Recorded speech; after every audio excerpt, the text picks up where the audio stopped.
Hi everyone, this is Anam. Welcome to PhD jobs and admission. So आज का हमारा lecture एक बहुत इंपॉर्टेंट लेक्चर होने वाला है बिकॉज आज के इस लेक्चर में मैंने रिसर्च मेथोडोलॉजी से रिलेटेड कुछ इंपॉर्टेंट एमसीक्यूज आपके साथ डिस्कस करा है, Hindi as well as in English. So याद रखिएगा, आज के इस लेक्चर में हम छत्रपति शाहू जी महाराज जो कि कानपुर की यूनिवर्सिटी है, इस यूनिवर्सिटी से रिलेटेड मैंने रिसर्च मेथोडोलॉजी के एमसीक्यूज आपके साथ डिस्कस करे हैं। सो इंपॉर्टेंट एमसीक्यूज है, आप इस वीडियो को एंड तक जरूर देखिएगा जिससे कि आपको समझ में आ जाएगा कि किस तरीके से आपको क्वेश्चंस को सॉल्व करना है। तो मैं आपको बता दूं कि छत्रपति शाहू जी महाराज यूनिवर्सिटी जो कि कानपुर की यूनिवर्सिटी है, जिसका जो पीएचडी एंट्रेंस एग्जामिनेशन होता है ये दो पार्ट्स में डिवाइडेड होता है, part A and part B. So आपका जो पार्ट ए होता है ये हर एक कैंडिडेट्स के लिए कॉमन होता है और पार्ट ए आपका 50% रिसर्च मेथोडोलॉजी पर बेस्ड होता है, जिसमें आपको 50 एमसीक्यूज पूछे जाते हैं रिसर्च मेथोडोलॉजी से रिलेटेड। तो याद रखिएगा, आपकी प्रिपरेशंस के लिए हमने रिसर्च मेथोडोलॉजी का कंप्लीट कोर्स लॉन्च करा है, जिसमें हम आपको video lectures, notes, mock test provide करते हैं। हर एक एक टॉपिक पर आपको मॉक टेस्ट मिलता है एंड रिवीजन पीडीएफ भी मिलती है, जिसे हम कहते हैं 1000+ प्रैक्टिस एमसीक्यूज पीडीएफ। ये आपका रिवीजन का काम करती है। तो मैं आपको गारंटी देती हूँ हमारे इसी कंटेंट से आपको एग्जाम में क्वेश्चंस पूछे जाएंगे। अब प्रीवियसली जो भी पीएचडी एंट्रेंस एग्जामिनेशन हुए थे उनमें कई स्टूडेंट्स का हमें फीडबैक आया है कि हमारे इसी कंटेंट से उनको डायरेक्टली क्वेश्चंस पूछे गए थे। सो याद रखिएगा, हमारे इस कंटेंट को परचेस करने के लिए स्क्रीन पर जो आपको नंबर नजर आ रहा है उस पर आपको हमें व्हाट्सएप के थ्रू ही कांटेक्ट करना है, नॉर्मल कॉल इस नंबर पर नहीं लगेगा। और आप हमारे ऐप पर भी जाके सारे स्टडी मटेरियल को एक्सेस कर सकते हो और ऐप को एक्सेस करने के लिंक हमने डिस्क्रिप्शन बॉक्स में प्रोवाइड कर रखी है, वहां से डायरेक्टली जाकर हमारे ऐप पर स्टडी मटेरियल को एक्सेस कर सकते हो। So let's begin with the video. हमारे इस रिसर्च मेथोडोलॉजी के कोर्स में हम आपको full syllabus video lectures, notes, 10 full syllabus mock test, 1000+ practice MCQs PDF provide करेंगे in both language, Hindi as well as in English. So हमारा जो ये रिसर्च मेथोडोलॉजी का कंटेंट है ये हमने हमारे एक्सपीरियंस के बेसिस पर और जो एक्चुअल पीएचडी एंट्रेंस एग्जाम में क्वेश्चंस पूछे जाते हैं वो सारी चीजें हमारे इस रिसर्च मेथोडोलॉजी के कंटेंट में हमने कवर करे हैं। तो आपको हमारा, अगर आप कोर्स परचेस करोगे, अगर आप हमारा कोर्स फॉलो करोगे तो आपको कुछ इस तरीके से हमारे रिसर्च मेथोडोलॉजी के कंटेंट में आपको प्रिपरेशन करना है कि आपको हमारे जो नोट्स है और जो मॉक टेस्ट को एक वीक में कवर कर लेना है। और ये जो 1000+ एमसीक्यूज पीडीएफ है, 1000+ एमसीक्यूज पीडीएफ ये आप आपके एज अ रिविजन के तौर पर यूज कर सकते हो। आप आपके एग्जाम के एक दिन पहले, और अगर आप आपके एग्जाम के इवन 4 to 5 आवर्स पहले भी इसको एक बार रीड कर चले जाओगे तो आप एग्जाम में इजीली क्वेश्चंस को मार्क कर आ जाओगे। तो मैं आपको गारंटी देती हूँ कि हमारे इसी रिसर्च मेथोडोलॉजी के कंटेंट से आपको एग्जाम में क्वेश्चंस पूछे जाएंगे। हमारे जो स्टूडेंट्स हैं, हमारे जो बैच के स्टूडेंट्स हैं, उन कई स्टूडेंट्स का फीडबैक है कि उनको हमारे इस रिसर्च मेथोडोलॉजी के कंटेंट से डायरेक्टली एग्जाम में 10 to 12 क्वेश्चंस पूछे गए थे। सो हमारे इस स्टडी मटेरियल को परचेस करने के लिए आपको इस नंबर पर हमें व्हाट्सएप के थ्रू कॉन्टैक्ट करना है। याद रखिए, आपको व्हाट्सएप के थ्रू ही हमें कॉन्टैक्ट करना है। और आप अगर मैसेज करते हो, मैसेज करने के विद इन 15 to 20 मिनट्स में आपको सारा स्टडी मटेरियल प्रोवाइड कर देंगे। और आप हमारे ऐप को भी डाउनलोड कर सकते हो जो कि है ग्लोबल ऑनलाइन ऐप। सो इस ऐप पर आपको 1 मंथ की वैलिडिटी मिलेगी और अगर आप ऐप पर जाते हो तो आपको डायरेक्टली वहां पर सारा कंटेंट इजिली अवेलेबल हो जाएगा। और ऐप को डाउनलोड करने के लिंक मैंने डिस्क्रिप्शन बॉक्स में प्रोवाइड कर रखी है, सो वहां से आप हमारे ऐप को एक्सेस कर सकते हो। And let's begin with the video. पहला प्रश्न, जब प्रतिदर्श आकार 30 से अधिक हो तो निम्न संख्यक परीक्षण का उपयोग किया जाता। When sample size is more than 30, the following statistical test is used. इस प्रश्न में हमें ये पता लगाना है कि जब प्रतिदर्श का आकार 30 से अधिक होगा तो उस केस में हम कौन सा स्टैटिस्टिकल टेस्ट का यूज करेंगे, कौन सा सांख्यिकीय परीक्षण का प्रयोग करेंगे, हमें ये पता लगाना है। मतलब दिए गए ऑप्शंस में से, दिए गए स्टैटिस्टिकल टेस्ट में से कौन सा आप स्टैटिस्टिकल टेस्ट यूज करोगे, कब, जब आपका जो सैंपल का साइज है ये 30 से ज्यादा हो, मोर देन 30 हो। सो याद रखिएगा, जब भी आपका सैंपल का साइज मोर देन 30 होता है तब आप जी टेस्ट का यूज करते हो। मतलब जी परीक्षण के लिए हम यूज करेंगे, जी परीक्षण का हम यूज करेंगे अगर हमारे प्रतिदर्श का आकार 30 से अधिक हो। अब ये जी टेस्ट, टी टेस्ट, ये सारे टेस्ट होते क्या है? सो याद रखिएगा, जैसे हम हाइपोथेसिस को टेस्ट करते हैं रिसर्च में, तो हम हमेशा नल हाइपोथेसिस को हमारी टेस्ट करते हैं। सो नल हाइपोथेसिस में भी हम जब नल हाइपोथेसिस को टेस्ट करते हैं तो उसके अंदर हमारे आते हैं parametric and non parametric test.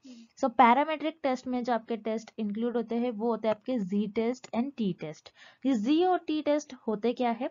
सो याद रखिएगा, जी टेस्ट एंड टी टेस्ट ये बताते हैं कि आपका जो पॉपुलेशन का मीन है और आपका जो सैंपल का मीन है, मतलब आपके पास पॉपुलेशन का मीन होगा और सैंपल का मीन होगा। सो पॉपुलेशन के मीन और सैंपल के मीन को आप कंपेयर करते हो। पॉपुलेशन का मीन एंड सैंपल के मीन को अगर हम कंपेयर करते हैं, ये कंपैरिजन के लिए यूज किया जाता है जी टेस्ट एंड टी टेस्ट के पॉपुलेशन का मीन और सैंपल के मीन में कितना डिफरेंस है।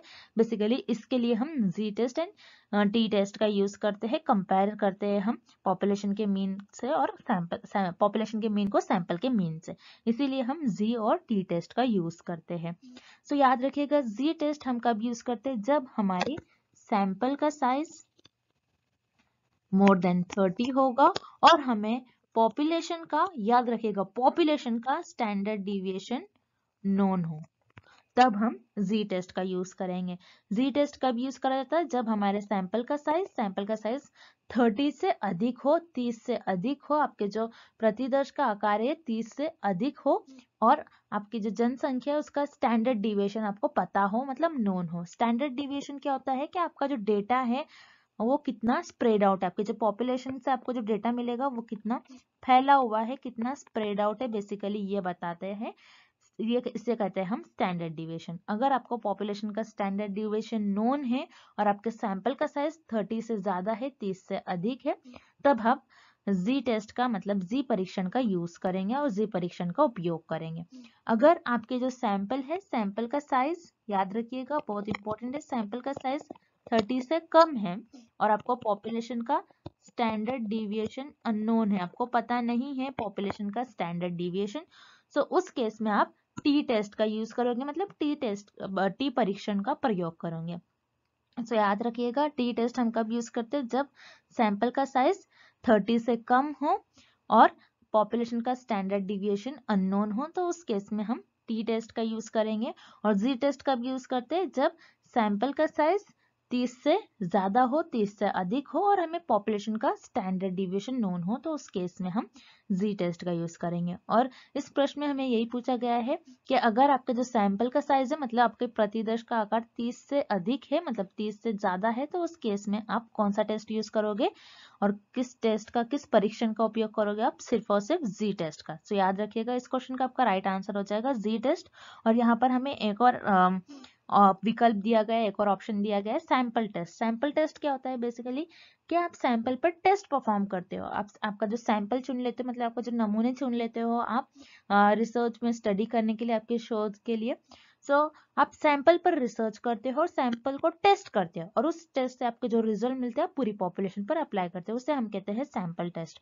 तो सैंपल टेस्ट का इस क्वेश्चन से कोई लेना देना नहीं है। सो यहाँ पर आपका ऑप्शन सी और ऑप्शन बी दोनों भी इनकरेक्ट हो जाएगा। और इस क्वेश्चन का, इस प्रश्न का आपका जो सही उत्तर हो जाएगा वो आपको विकल्प ए में गिवन है, वो जो कि है जी टेस्ट। अगर आपके जो सैंपल का साइज है 30 से अधिक है, 30 से ज्यादा है, तो उस केस में आप जी टेस्ट का यूज करोगे। तो यहाँ पर आपका ऑप्शन ए राइट हो जाएगा। अगला प्रश्न, निम्न में से कौन सा शोधकर्ता के लिए सूचना का प्राथमिक स्रोत है? Which one is the primary source of information for a researcher? इस प्रश्न में हमें ये पता लगाना है कि दिए गए ऑप्शंस में से कौन सा एक ऐसा ऑप्शन है जो रिसर्चर के लिए प्राइमरी सोर्स का इंफॉर्मेशन होगा, जिसके थ्रू रिसर्चर को प्राइमरी डेटा मिलेगा। वो कौन सा एक ऐसा विकल्प है और वो कौन सा एक ऐसा ऑप्शन है, हमें ये पता लगाना है।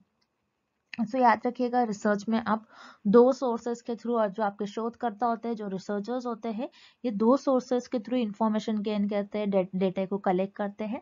सो एक होता है आपका प्राइमरी सोर्स, प्राइमरी इंफॉर्मेशन, मतलब उनको जो खुद से मिलती है, वो खुद कलेक्ट करते हैं इंफॉर्मेशन, न्यू इंफॉर्मेशन जो प्योर हो, जो ओरिजिनल इंफॉर्मेशन हो, जो पहली बार कलेक्ट करते हैं रिसर्चर्स, जो नई इंफॉर्मेशन होंगी, उसे हम कहते हैं प्राइमरी सोर्स। और एक होता है आपका सेकेंडरी सोर्स।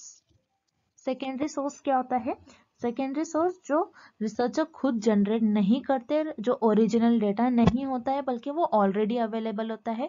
पुराने कई रिसर्चर्स ने रिसर्च करी होती है, पुरानी इंफॉर्मेशन होती है जो ऑलरेडी रिसर्च करी गई है, उसे हम कहते हैं सेकेंडरी सोर्स इंफॉर्मेशन, जिसमें पहले से ही आपके पास इंफॉर्मेशन उपलब्ध होंगी, उसे हम कहते हैं सेकेंडरी सोर्स।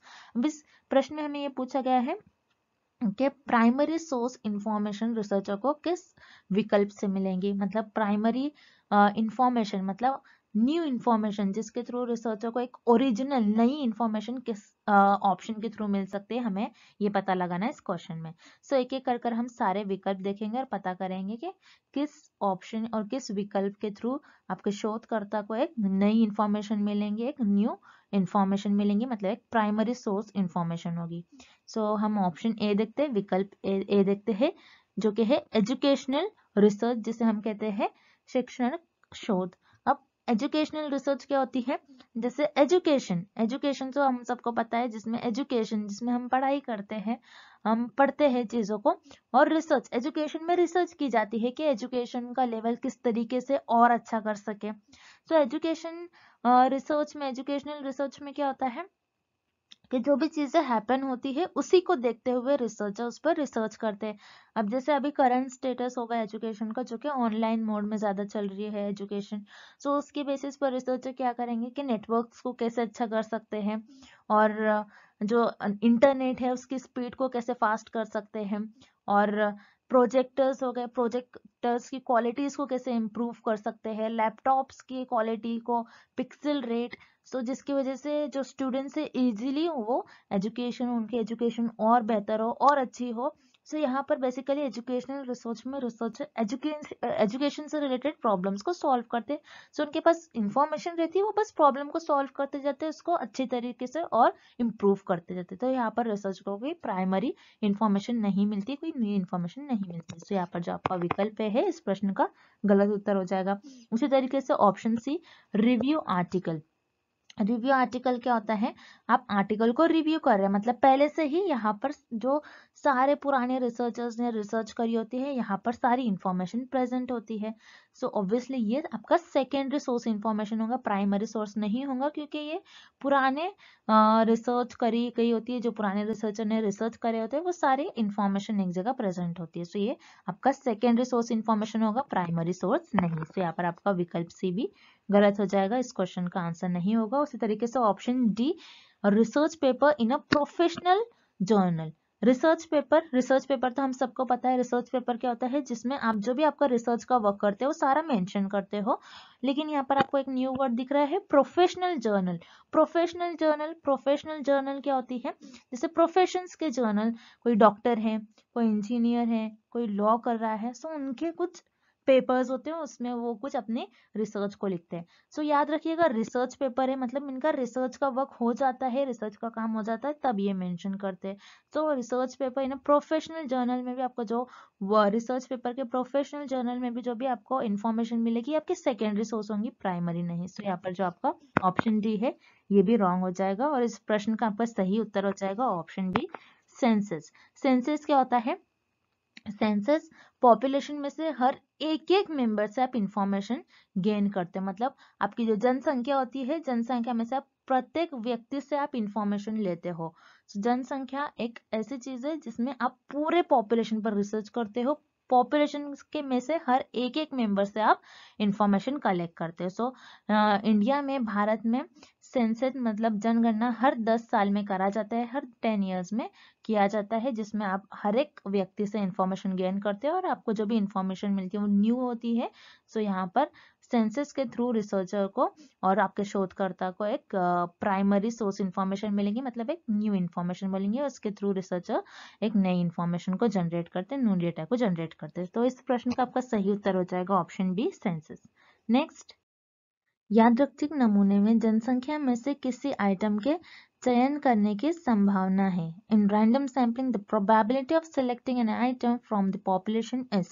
इस प्रश्न में हमें यह पता लगाना है कि अगर आप यादृच्छिक नमूनों को चुन रहे हो, मतलब आप यादृच्छिक नमूनों के वे से चुन रहे हो, मतलब आप रैंडम सैंपल चुन रहे हो, रैंडम वे से, यादृच्छिक वे से आप पॉपुलेशन में से, आपकी जनसंख्या में से आइटम्स को चुन रहे हो, आपके मेंबर्स को चुन रहे हो, तो वहां पर आपके पॉपुलेशन में से हर एक आइटम के चुने जाने का चांस क्या हो गया, उसकी संभावना क्या होगी, प्रोबेबिलिटी ऑफ सिलेक्टिंग, मतलब सिलेक्ट होने का चांस कितना हो गया अगर आप रैंडम वे से पॉपुलेशन में से, मतलब कि जनसंख्या में से नमूनों को चुन रहे होंगे। तो क्या चांस होगा कि 0 चांस होगा, या फिर एक ही व्यक्ति के चुने जाने का चांस होगा, या फिर आपको कुछ ना कुछ पता होगा, या फिर कुछ डिसाइडेड नहीं होगा, अनडिसाइडेड।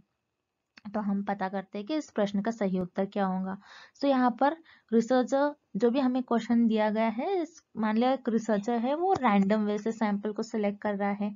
सो रिसर्च में आप दो तरीके से पॉपुलेशन में से मेंबर्स को चुन लेते हैं, मतलब आपके सैंपल्स को चुन लेते हो, एक रैंडम सैम्पलिंग में से, एक नॉन रैंडम। रैंडम सैम्पलिंग क्या होती है, जिसमें आप रैंडमली चुन लेते हो। जैसे मान लीजिए आपकी एक पॉपुलेशन है, पॉपुलेशन में कुछ मेंबर है, ये आपकी पॉपुलेशन है और पॉपुलेशन में कुछ मेंबर्स है, 8-10 मेंबर्स है। अब यहाँ पर आपको आपके सैंपल को चुनना है, तो आप क्या करोगे, आप ये नहीं देखोगे कि ये पर्सन कौन है, मुझे इससे इंफॉर्मेशन मिल सकती है फिर नहीं, आप रैंडमली किसी को भी चुन लोगे और ये आपके सैंपल्स बन जाएंगे, जिसको आपने 2-3 लोगों को चुन लिया और आप इस पर रिसर्च परफॉर्म करना स्टार्ट कर दोगे। तो यहाँ पर आप रैंडमली चूज कर रहे हो, तो कभी हो सकता है कि कुछ ना कुछ, 0 तो चांस नहीं होगा, क्योंकि हर एक मेंबर के सिलेक्ट होने का चांस होगा, 0 चांस नहीं होगा, क्योंकि आप हर एक व्यक्ति को चुन सकते हो। अगर आप रैंडम वे से चुन रहे हो तो हर एक व्यक्ति के चुने जाने का चांस इक्वल होता है रैंडम सैम्पलिंग में। सो यहाँ पर जो आपका विकल्प है इस प्रश्न का गलत उत्तर हो जाएगा। सो यहाँ पर सिर्फ एक मेंबर के सिलेक्ट होने का चांस होगा क्या, नहीं, क्योंकि यहाँ पर आप कुछ ना कुछ लोगों को सिलेक्ट करोगे, आप सिर्फ एक ही को नहीं सिलेक्ट करोगे। रैंडम वैसे सिलेक्ट करे तो 2-3 लोगों को आप सिलेक्ट करते हो। तो यहाँ पर 1, ये भी आपका रॉन्ग आंसर हो जाएगा और आपका ऑप्शन बी, विकल्प बी, एक व्यक्ति के चुने जाने का चांस नहीं होगा अगर आप रैंडम वे से सैंपल्स को चूज कर रहे हो।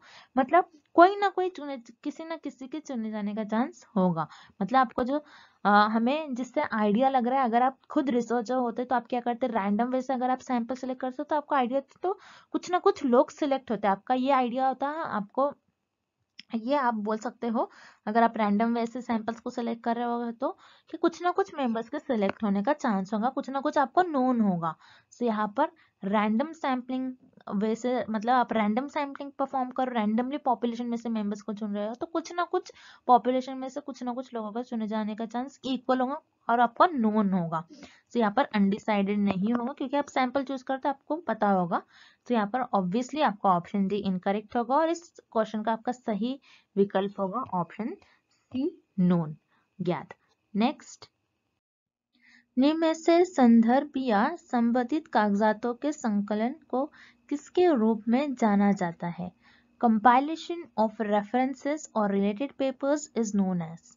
सो इस प्रश्न में हमें एक परिभाषा दी गई है, मतलब इस क्वेश्चन में हमें एक डेफिनेशन दी गई है और हमें ये पता लगाना है कि ये परिभाषा किस विकल्प की परिभाषा होंगी, मतलब ये डेफिनेशन किस ऑप्शन की डेफिनेशन होगी, हमें ये पता लगाना है इस प्रश्न में। तो जैसा कि आप देख रहे हो इस प्रश्न में हमें दिया गया है कंपाइलेशन ऑफ रेफरेंसेस, मतलब आप रेफरेंसेस को कंपाइल कर रहे, रेफरेंसेस को आप कंपाइल कर रहे, मतलब एक से ज्यादा रेफरेंसेस है और आप कुछ रिलेटेड पेपर्स है, मतलब पेपर्स में से आप कोई मान लीजिए कुछ इंफॉर्मेशन ले रहे हो। सो इससे हम क्या कहेंगे, सो याद रखिए रेफरेंसेस कंपाइलेशन, मतलब एक से ज्यादा रेफरेंसेस को अगर हम कंपाइल करेंगे, मिला देंगे, तो उसे हम क्या कहते हैं, बिब्लियोग्राफी, मतलब ग्रंथ सूची।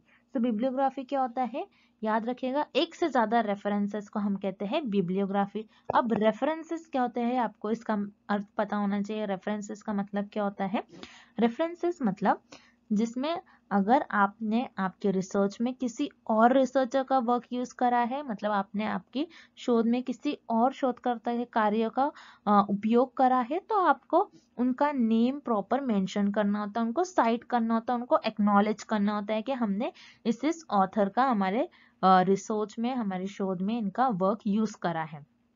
सो याद रखिए आपका जो रेफरेंसेस है, रेफरेंसेस का मतलब होता है अगर आप आपके रिसर्च में किसी और शोधकर्ता का काम यूज करते हो तो आपको उनको एक्नॉलेज करना होता है, आपको उनका प्रॉपर नेम मेंशन करना होता है। सो इसी को हम कहते हैं बिब्लियोग्राफी। एक से ज्यादा रेफरेंसेस होंगे, अगर एक से ज्यादा आपने आपके रिसर्च में रेफरेंसेस यूज कर रहे होंगे तो उसे हम कहते हैं बिब्लियोग्राफी। और बिब्लियोग्राफी जो होता है आपकी जो रिसर्च रिपोर्ट होती है, रिसर्च रिपोर्ट के एक्स्ट्रा चैप्टर्स में आता है, मतलब एडिशनल चैप्टर्स में, जिसे हम कहते हैं सप्लीमेंट्री चैप्टर्स का आपका पार्ट होता है आपके रिसर्च रिपोर्ट में। आप सप्लीमेंट्री एंड में लिखते हो बिब्लियोग्राफी, जिसमें आपने आपके रिसर्च में जितने भी रिसर्चर का वर्क यूज करा है, जितने भी पुराने इंफॉर्मेशन दूसरे रिसर्चर्स की यूज करी होती है, उसका नेम आपको प्रॉपर मेंशन करना होता है। याद रखिए, अगर आप आपके रिसर्च में बिब्लियोग्राफी, मतलब अगर आप आपके रिसर्च में किसी और रिसर्चर का काम करते हो लेकिन उनको मेंशन नहीं करते हो, तो वो प्लेजरिज्म हो जाता है, मतलब आपकी जो रिसर्च है वो अनएथिकल हो जाएंगी, आपकी रिसर्च उस केस में आपकी रिसर्च जो एक चोरी कहलाएगी। तो आपको रेफरेंस करना बहुत इंपॉर्टेंट होता है, मतलब आप अगर किसी और रिसर्चर का यूज कर रहे हो वर्क, तो उनका नेम आपको प्रॉपर मेंशन करना होता है, और एक से ज्यादा रेफरेंसेस को हम कहते हैं बिब्लियोग्राफी। सो इस प्रश्न का आपका सही उत्तर हो जाएगा विकल्प सी। अब जो हमें दूसरे ऑप्शंस दिए गए, दूसरे विकल्प दिए गए, उन्हें भी हम एक एक बारी देख लेते हैं। बायोग्राफी, जिसे हम कहते हैं हिंदी में भी बायोग्राफी। बायोग्राफी क्या होता है? किसी एक शख्स के जिंदगी के बारे में लिखना, किसी एक शख्स के पूरे जिंदगी में उसने क्या क्या काम करा उसके बारे में उसकी पर्सनालिटी बताना। उसी तरीके से ऑटोबायोग्राफी, ऑटो का मतलब है खुद, खुद ही अपनी बायोग्राफी लिखना, उसे हम कहते हैं ऑटोबायोग्राफी। सो यहाँ पर जो आपका विकल्प ए और विकल्प बी, ये भी गलत होगा, आत्मकथा ये भी गलत हो जाएगा। And option D is indexing, मतलब अनुक्रमण। इंडेक्स क्या होता है? जैसे आपने आपकी बुक में भी इंडेक्स देखा होगा, इंडेक्स में आपको आपकी बुक में जो जो चैप्टर्स, जो जो टॉपिक जहां मेंशन होते हैं, उनका प्रॉपर पेज दिया होता है, उसे हम कहते हैं इंडेक्स। तो ये इंडेक्स की भी डेफिनेशन नहीं होगी। एक से ज्यादा रेफरेंसेस को हम कहते हैं बिब्लियोग्राफिक ग्रंथ सूची। सो इस प्रश्न का आपका सही उत्तर हो जाएगा विकल्प सी, ग्रंथ सूची और बिब्लियोग्राफी। अगला प्रश्न, क्रमवाचक स्केल में किस आधार पर आइटमों को क्रम में निर्धारित किया जाता है? Ordinal scale is called as the items are ranked according to। इस क्वेश्चन में हमें ये फाइंड आउट करना है, और इस प्रश्न में हमें ये पता लगाना है कि आपकी जो ऑर्डिनल स्केल होती है, जो आपकी क्रमवाचक स्केल होती है, इसे किस आधार पर आइटमों के क्रम में निर्धारित किया जाता है। मतलब इसे हम कहते हैं कि आइटम को ये रैंक देता है, किस बेसिस पर ये आइटम्स को रैंक देता है। मतलब जो भी आपके ऑब्जेक्ट्स है, जो भी आपका डेटा है, आप उन्हें रैंक देते हो, तो किस बेसिस पर रैंक देते हो? क्या आप उसके कैरेक्टरिस्टिक्स के बेसिस पर रैंक देते हो? आपके पास जो भी ऑब्जेक्ट्स है, आपके पास जो भी डेटा है, आप उस डेटा के कैरेक्टरिस्टिक्स के बेसिस पर उसे रैंक देते हो, या फिर साइज के, या फिर उसके स्केल के आधार पर, या फिर उसकी पॉपुलेशन के साइज, मतलब कि उनके जनसंख्या के आकार के आधार पर उसे रैंक देते हो। इन सारे ऑप्शंस में से कौन सा ऑप्शन, इन सारे विकल्प में से कौन सा विकल्प सही होगा, हमें ये पता लगाना है। सो याद रखिए, चूंकि ये स्केल ऑफ मेजरमेंट से रिलेटेड क्वेश्चन है, तो आपको चारों भी स्केल ऑफ मेजरमेंट्स याद होने चाहिए, जिसे हम इस शॉर्ट फॉर्म से याद रखेंगे, NOIR, N for nominal, O for ordinal, I for interval and R for ratio। सो मैं आपको बताना चाहती हूँ, ये बहुत वास्ट टॉपिक है, थोड़ा समझने में मुश्किल आती है, लेकिन मैंने अपने नोट्स में इसको बहुत अच्छी तरीके से समझाया हुआ है। आप एक बार नोट्स मेरे फॉलो करिए, जो भी हमारे बैच के स्टूडेंट्स हैं उन्हें मैं कहूँगी कि आप अच्छी तरीके से इस टॉपिक को पढ़ लीजिए। नोट्स में मैंने बहुत अच्छी तरीके से बताया, जिससे कि आपके लेवल ऑफ मेजरमेंट से रिलेटेड सारे डाउट्स नोट्स को एक बार रीड करने से क्लियर हो जाएंगे, और मेरा वीडियो लेक्चर भी देख लेना एक बार। सो जैसे कि मैंने बताया आपको, लेवल ऑफ मेजरमेंट इस टॉपिक से एग्जाम में 1 और 2 क्वेश्चन आपको देखने ही मिलेगा। सो आपको याद रखना है, इसको अच्छे तरीके से इस टॉपिक को पढ़कर चले जाना एग्जाम से पहले। अब इस क्वेश्चन की तरफ हम बढ़ते हैं। जैसे कि इस क्वेश्चन के लिए मैंने आपको कहा, लेवल ऑफ मेजरमेंट्स, आपको सारे 4 लेवल ऑफ मेजरमेंट्स याद रखने हैं, जिसे हम इस शॉर्ट फॉर्म से याद रखेंगे, NOIR, N for nominal, O for ordinal, I for interval and R for ratio. So nominal scale क्या होती है? जिसमें आपके पास जो भी ऑब्जेक्ट होता है, जो भी आपके पास आइटम्स होंगे, जो भी आपके पास डेटा होगा, आप उनके कैरेक्टरिस्टिक्स के बेसिस पर उसको कैटेगराइज करते हो। उसी तरीके से ऑर्डिनल में भी सेम आप करते हो, आपके पास जो भी डेटा, आइटम, ऑब्जेक्ट होगा, आप उनके कैरेक्टरिस्टिक्स के बेसिस पर उसको डिवाइड करोगे, और उनके कैरेक्टरिस्टिक्स के बेसिस पर आप क्या करते हो, जो भी डेटा होता है उनको एक रैंक देते हो और उनको एक ऑर्डर देते हो। उसी तरीके से इंटरवल में आप ऑर्डिनल के सारे कैरेक्टरिस्टिक्स फॉलो करेंगे, लेकिन इंटरवल में एक इंटरवल पर आपके डेटा को आप अरेंज करते हो और इंटरवल में आपका जो जीरो होता है ये आर्बिट्री होता है। उसी तरीके से रेशो में इंटरवल के सारे कैरेक्टरिस्टिक्स प्रेजेंट होंगे, लेकिन रेशो में आपके जो जीरो है आपके शून्य का कुछ ना कुछ मीनिंग होगा, आपके जो जीरो होता है जीरो की कुछ ना कुछ वैल्यू होती है, मीनिंग भी होता है। सो ये हो गया आपके चारों स्केल ऑफ मेजरमेंट्स। सो इस क्वेश्चन में हमें, इस प्रश्न में हमें ऑर्डिनल स्केल से रिलेटेड क्वेश्चन दिया गया है, मतलब क्रमवाचक स्केल से रिलेटेड हमें कुछ क्वेश्चन दिया गया है। सो इस क्वेश्चन में हमें ये बताना है कि आपकी जो ऑर्डिनल स्केल है इससे हम कहते हैं कि हम इसमें आपके जो एटम्स होंगे, आपके जो ऑब्जेक्ट होंगे, डेटा होंगे, उनको रैंक देते हैं। सो हम रैंक किस बेसिस पर रैंक देते हैं? सो याद रखिएगा, हम रैंक चीजों को उनके कैरेक्टरिस्टिक्स के बेसिस पर रैंक देते हैं। याद रखिएगा, दिस इज वेरी इंपॉर्टेंट। आप जिस भी स्केल में उसको डिवाइड करोगे, नॉमिनल और ऑर्डिनल में खास कर आपके पास जो भी डेटा होता है आप उनको उनके कैरेक्टरिस्टिक्स के बेसिस पर डिवाइड करते हो। उनके कैरेक्टरिस्टिक्स के बेसिस पर आप आपके डेटा को, आपका जो आइटम्स होंगे, जो भी ऑब्जेक्ट होंगे, उनको रैंक देते हो। सो कैरेक्टरिस्टिक्स के बेसिस पर मतलब उनके अधिक विशिष्टताओं के आधार पर उसे आप रैंक देते हो, उन्हें उनके क्रम को निर्धारित किया जाता है। सो इस क्वेश्चन का और इस प्रश्न का सही विकल्प हो जाएगा आपका विकल्प ए। उनकी अधिक विशेषताओं के आधार पर आप उनको क्रम देते हो, उनको रैंक देते हो। उसी तरीके से हम रिमेनिंग ऑप्शन भी देख लेते हैं। देयर साइज मतलब उनके प्रतिदर्श के आकार के आधार पर नहीं, आप उनके साइज के आधार पर किसी को रैंक नहीं दोगे। सो यहाँ पर आपका विकल्प भी इनकरेक्ट हो जाएगा। उसी तरीके से ऑप्शन सी, देयर साइज मतलब उनके आधार के बेसिस पर, उनके उनके आकार के बेसिस पर नहीं, आप उनके आकार के बेसिस पर भी आप ऑर्डिनल स्केल में चीजों को, आइटम्स को रैंक नहीं करते हो। और यहाँ पर आपका ऑप्शन डी भी गलत हो जाएगा। आप पॉपुलेशन का साइज, यहाँ पर आपकी पॉपुलेशन का कोई लिंक नहीं रहता है। स्केल और पॉपुलेशन बहुत डिफरेंट है ये टॉपिक, मतलब उनके जनसंख्या के आधार पर आप नहीं ऑर्डिनल स्केल में चीजों को रैंक करते हो। बस आप कैरेक्टरिस्टिक्स के बेसिस पर ऑर्डिनल स्केल में चीजों को, ऑब्जेक्ट को, डेटा को रैंक करते हो। सो इस प्रश्न का आपका सही विकल्प हो जाएगा विकल्प ए। अगला प्रश्न, अनुसंधान क्रमविधि समस्या के समाधान का अन्वेषण है, परिभाषित किया गया है। Research is a systematic investigation to find answers to a problem is defined by। इस प्रश्न में हमें एक परिभाषा दी गई है, हमें पता करना है कि ये परिभाषा किस साइंटिस्ट के द्वारा कही गई है। मतलब इस क्वेश्चन में हमें एक डेफिनेशन दी गई है, हमें ये फाइंड आउट करना है कि ये डेफिनेशन किस रिसर्चर ने इस डेफिनेशन को दिया है और किस रिसर्चर की डेफिनेशन है। तो याद रखिए, यहाँ पर हमें सिर्फ डेफिनेशन दी गई है, हमें रिसर्चर का नाम बताना है और साइंटिस्ट का नाम बताना है। तो एग्जाम में कंपलसरी इस टॉपिक पे आपको 1 और 2 क्वेश्चन देखने ही मिलेगा इस टॉपिक पर। मतलब आपको डेफिनेशन दी गई होंगी, कुछ स्टेटमेंट दिया गया होगा रिसर्च से रिलेटेड, शोध से रिलेटेड कुछ आपको स्टेटमेंट दिया जाएगा और कुछ डेफिनेशंस दी जाएंगी और आपको पता करना होगा कि ये डेफिनेशन कौन से रिसर्चर की है और ये डेफिनेशन किस साइंटिस्ट की डेफिनेशन होगी। तो आपको एग्जाम में 1 और 2 क्वेश्चन इस टॉपिक पे पूछा ही जाता है कंपलसरी। तो मैं अपने लेक्चर सीरीज में ये सारे जो मैं आपको डेली वीडियोस डालते रहती हूँ, तो इसमें मैं सारे रोज रोज एक 2 क्वेश्चंस कवर करूंगी, जिससे कि आपको पता हो जाएगा कि जो डेफिनेशन है किस रिसर्चर की डेफिनेशन है और किस साइंटिस्ट की डेफिनेशन है, जिससे क्या आप इजीली 1 और 2 क्वेश्चंस को आपके एग्जाम में सॉल्व कर पाओगे। जैसे कि आप देख रहे हो डेफिनेशन, इस डेफिनेशन में इन्होंने बताया कि research is a systematic investigation to find answer to a problem. मतलब रिसर्च एक हम रिसर्च में बेसिकली किसी भी समस्या का समाधान निकालते हैं, मतलब किसी भी प्रॉब्लम का हम सोल्यूशन निकालते हैं, किसी भी प्रॉब्लम को फाइंड आउट करते हैं, उनका सोल्यूशन, उसका आंसर फाइंड आउट करते हैं।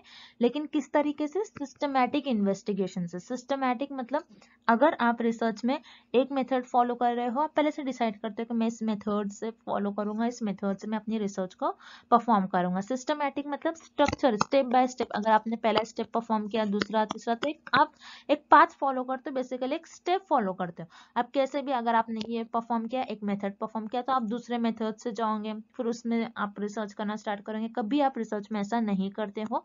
अगर आपने रिसर्च आपकी सिस्टमैटिकली नहीं परफॉर्म की, तो आपकी रिसर्च अनएथिकल हो जाएंगे, आप कभी उस तरीके से रिसर्च कर ही नहीं पाओगे। तो याद रखना है आपको, जब भी आप अगर रिसर्च करते हो तो बेसिकली हम रिसर्च में किसी भी प्रॉब्लम का समाधान फाइंड आउट करते हैं, मतलब किसी भी समस्या का समाधान खोज करते हैं, उस प्रॉब्लम को सॉल्व करने की कोशिश करते हैं ना, सिस्टमैटिक वे और सिस्टमैटिक इन्वेस्टिगेशन करते हैं, मतलब हम खोज करते हैं चीज़ों के, सिस्टमैटिक वे में हम चीज़ों को फाइंड आउट करते हैं, उसका हल निकालते हैं, उसका समस्या का समाधान निकालते हैं। सो ये जो डेफिनेशन है, इस डेफिनेशन को बर्न्स इस साइंटिस्ट ने दी है, और ये जो परिभाषा है बर्न द्वारा दी गई परिभाषा है। सो याद रखना है, ये डेफिनेशन बर्न साइंटिस्ट ने 1997 में दी थी ये डेफिनेशन, और बहुत फेमस साइंटिस्ट है, आपको इनका नेम याद रखना है, और इन्होंने ये डेफिनेशन दी थी। तो इस प्रश्न का आपका सही उत्तर हो जाएगा विकल्प A. Next, thank you for watching this video. Good luck with your preparation and see you tomorrow with another video.